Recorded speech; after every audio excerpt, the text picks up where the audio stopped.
Setelah mengampuni dan memaafkan, kita baru bisa menerima orang lain. Pada saat orang itu bisa menerima, memaafkan dan menerima orang lain, dia belajar mencintai meskipun tidak mendapat balasan. Ini loh yang dikatakan sebagai kasihilah Tuhan Allahmu dengan segenap hatimu, dengan segenap jiwamu, dan dengan segenap akal budimu. Penuh dah wis. Nggak ada lagi yang diperuntukkan untuk kita sendiri.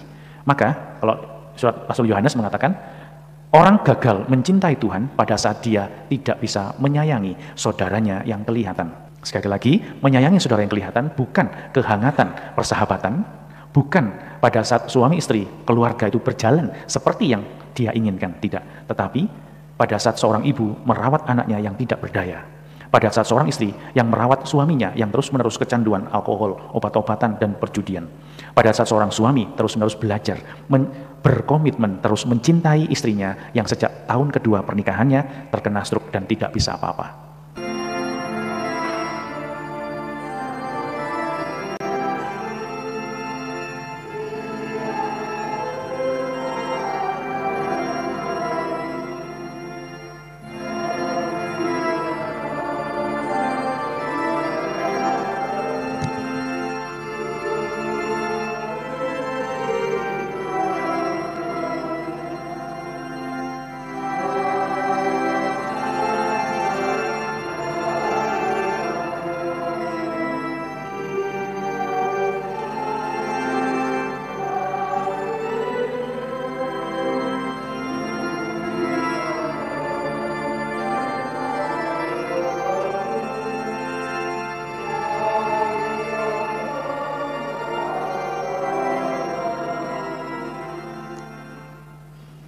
Dalam nama Bapa dan Putra dan Roh Kudus. Amin.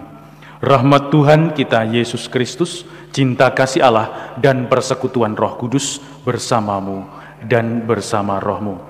Para saudara yang terkasih, menyayangi Tuhan itu mulai dari mengasihi orang yang kelihatan.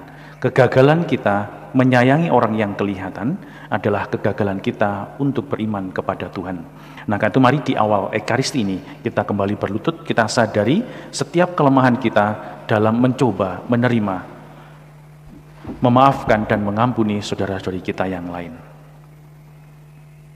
Tuhan Yesus Kristus, Engkau diutus untuk menyembuhkan orang yang remuk redam hatinya. Tuhan, kasihanilah kami. Tuhan, kasihanilah kami. Engkau datang untuk memanggil orang yang berdosa. Kristus, kasihanilah kami. Kristus, kasihanilah kami. Engkau duduk di sebelah kanan Bapa sebagai pengantara kami. Tuhan, kasihanilah kami. Tuhan, kasihanilah kami. Allah yang Maha Kuasa Bapa kita, mengasihani kita, mengampuni dosa kita, dan menghantar kita ke hidup yang kekal. Amin. Marilah kita berdoa. Allah Bapa kami di surga, Engkaulah Allah orang-orang yang hidup, yang menghendaki kami ikut dalam roh kehidupan-Mu. Kami mohon kepadamu, semoga api cinta kasih ilahi yang Kau gunakan untuk menyayangi kami, Kau nyalakan pula dalam hati kami. Demi Yesus Kristus Putramu, Tuhan dan pengantara kami, yang hidup dan bertakhta bersama Dikau dalam persekutuan dengan Roh Kudus, Allah sepanjang segala masa. Amin. Pembacaan dari Nubuat Yeskiel. Pada suatu hari, kekuasaan Tuhan meliputi aku, dan Ia membawa aku keluar dengan perantaraan Roh-Nya dan menempatkan daku di tengah-tengah lembah. Lembah ini penuh dengan tulang-tulang. Ia membawa aku berkeliling melihat tulang-tulang itu. Sungguh amat banyaklah tulang-tulang itu berserakan, semuanya amat kering. Lalu Tuhan bersabda kepadaku, "Hai anak manusia, dapatkah tulang-tulang itu dihidupkan kembali?" Aku menjawab, "Ya Tuhan Allah, Engkaulah yang tahu." Lalu Ia bersabda kepadaku, "Bernubuatlah tentang tulang-tulang itu dan katakanlah kepadanya, hai tulang-tulang kering, dengarkanlah sabda, ginilah sabda Tuhan Allah kepada tulang-tulang itu. Aku memberi nafas hidup di dalammu supaya kalian hidup kembali. Aku akan memberi urat-urat padamu dan menumbuhkan daging padamu. Aku akan menutup kalian dengan kulit dan memberi kalian nafas hidup supaya kalian hidup kembali, dan kalian akan tahu bahwa Akulah Tuhan. Lalu aku bernubuat seperti diperintahkan kepadaku, dan segera sesudah aku bernubuat, kedengaranlah suara. Sungguh suatu suara berderak-derak, dan tulang-tulang itu bertemu satu sama lain. Sedang aku mengamat-amatinya, lihatlah, ada urat-urat dan daging tumbuh padanya. Kemudian kulit menutupinya, tetapi mereka belum bernapas. Maka Tuhan bersabda kepadaku, bernubuatlah kepada nafas hidup, bernubuatlah hai anak manusia, dan katakanlah kepada nafas hidup itu, beginilah sabda Tuhan Allah, hai nafas hidup, datanglah dari keempat penjuru angin, dan berhembuslah ke dalam orang-orang yang terbunuh ini, supaya mereka hidup kembali. Lalu aku bernubuat seperti diperintahkan Tuhan kepadaku, dan nafas hidup itu merasuki mereka, sehingga mereka semua hidup kembali. Mereka tegak berdiri seperti pasukan tentara yang sangat besar.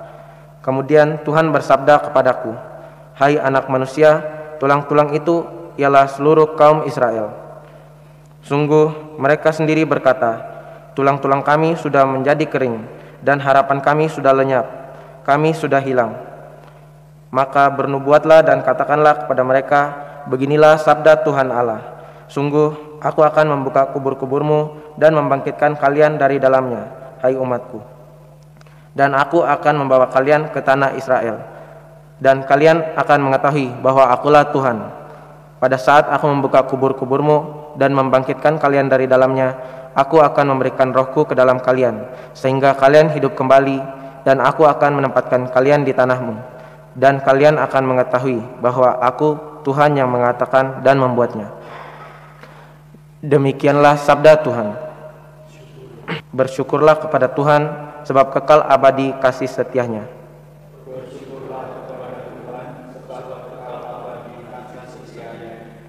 Biarlah itu dikatakan orang-orang yang ditebus Tuhan, yang ditebusnya dari kuasa yang menyesakan, yang dikumpulkannya dari negeri-negeri, dari timur dan dari barat, dari utara dan selatan.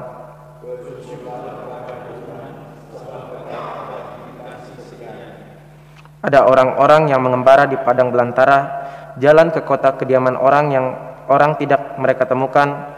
Mereka lapar dan haus, jiwa mereka lembah lesu.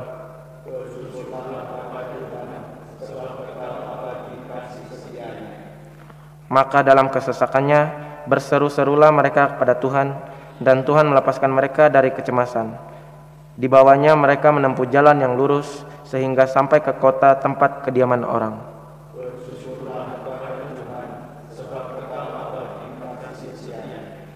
Biarlah mereka bersyukur kepada Tuhan karena kasih setianya, karena karya-karyanya yang ajaib terhadap anak-anak manusia. Sebab Tuhan memuaskan jiwa yang dahaga, dan jiwa yang lapar dikenyangkannya dengan kebaikan.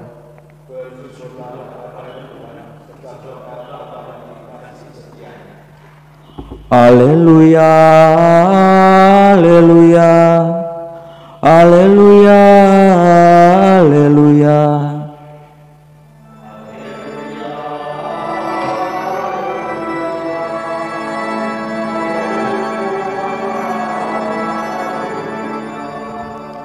Tunjukkanlah roh-Mu kepadaku ya Tuhan, bimbinglah aku menurut sabda-Mu yang benar.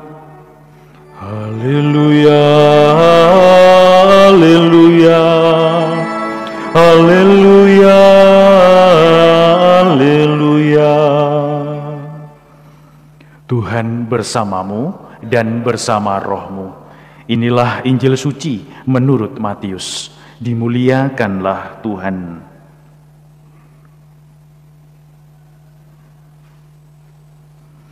Ketika orang-orang Farisi mendengar bahwa Yesus telah membungkam orang-orang Saduki, berkumpullah mereka.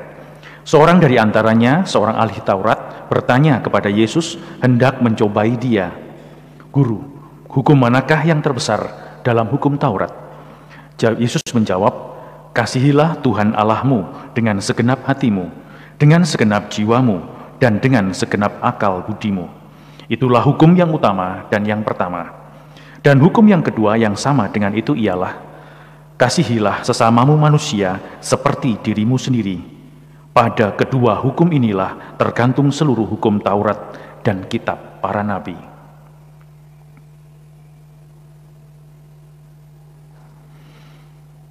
Demikianlah sabda Tuhan. Terpujilah Kristus.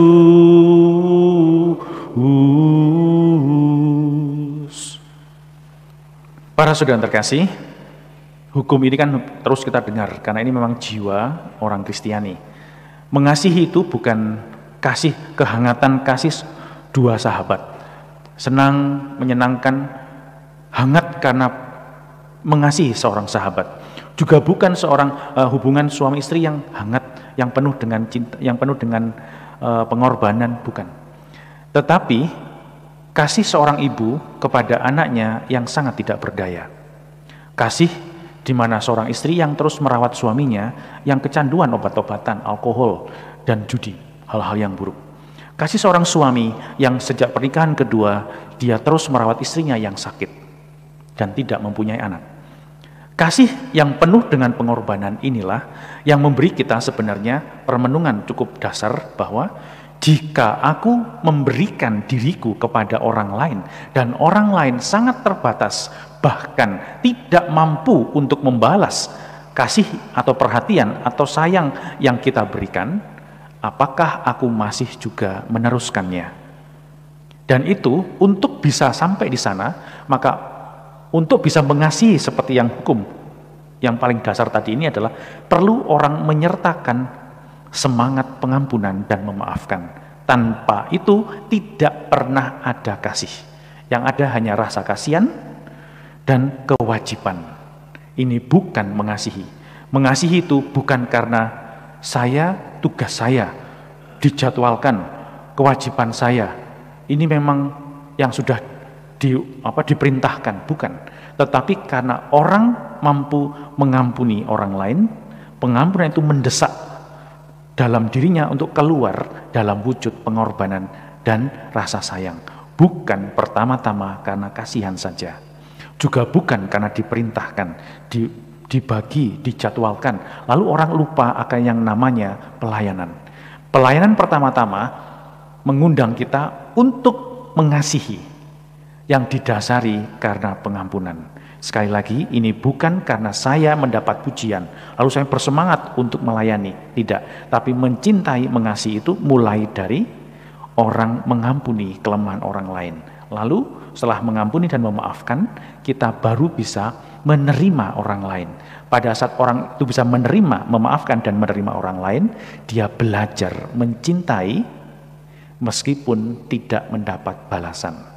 Ini loh yang dikatakan sebagai kasihilah Tuhan Allahmu dengan segenap hatimu, dengan segenap jiwamu, dan dengan segenap akal budimu. Penuh dah wis.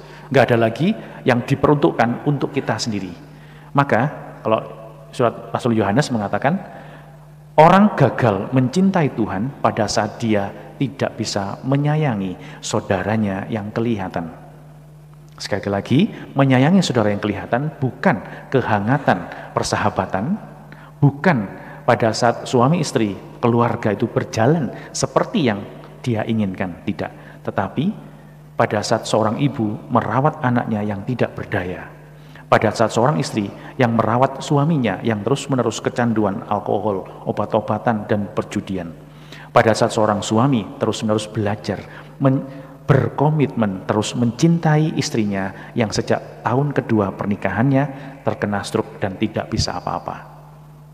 Marilah mewartakan misteri iman kita. Setiap kali kami makan roti ini dan minum dari piala ini, wafat-Mu Tuhan kami wartakan hingga Engkau datang.